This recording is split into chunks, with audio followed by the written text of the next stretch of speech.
જય Shri Krishna and good morning મિત્રો, સ્વાગત છે તમારું એક નાના એવા મિની બ્લોગમાં। તો સવારમાં આપણે મસ્ત મજાનો નાસ્તો કરી નાખ્યો। નાસ્તામાં આપણે બટેટા પૌવા અને થોડી ફાફડી ખાઈ લીધી।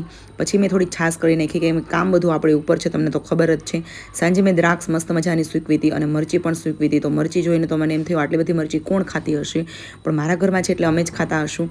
પછી શાકભાજીની તૈયારી કરી નાખી કે ભાઈ શાક શું કરવું છે ને એ બધું રેડી કરી નાખ્યું અને પછી હું વોક કરવા માટે નીકળી ગઈ।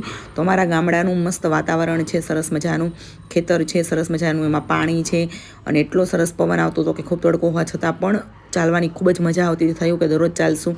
અહીંયા મેહુલ કંઈક કરે છે બાથરૂમમાં, તો એ રીલ્સનું શૂટ કરતા હતા અમે।